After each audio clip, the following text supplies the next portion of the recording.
Come and join us for a Christmassy day out in Birmingham city centre. We're lucky enough to have the biggest German Christmas market outside of Germany and Austria right here in Birmingham, in the Birmingham Frankfurt Christmas market. It's a great excuse to get together with friends, and I was lucky enough to be able to meet with some of my best friends who I don't get to see very often for a Christmassy day out at the market and a bit of shopping. At the request of the 4-year-old, we had to start the day with a ride on the merry-go-round, which we all enjoyed very much. And then, even though it was barely noon, it was straight to the mulled wine because a couple of my friends needed to get to the theatre for a matinee performance of The Nutcracker that they had tickets for. I got myself a burger covered in an obscene amount of garlic sauce and liquid cheese to cushion the warming and deliciously rich red mulled wine, and then my husband produced some kind of German shot and I was roundly mocked for sipping it and giving half of it away. After that, we decided we needed some coffee, so we headed to Selfridges so that my husband could buy my Christmas present, which conveniently came with free coffee samples.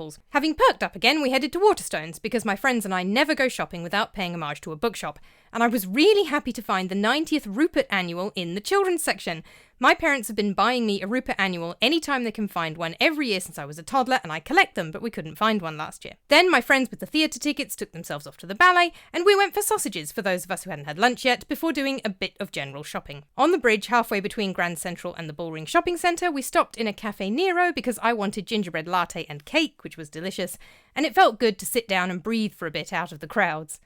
Then we took the small child to the Lego shop and admired the Lego Starship Enterprise, which you can even separate the saucer section on. Finally, having had 2 coffees since our early drinks, we stopped for one more mug of mulled wine before we had to part ways, which is always bittersweet as it will likely be a while before we meet up in person again.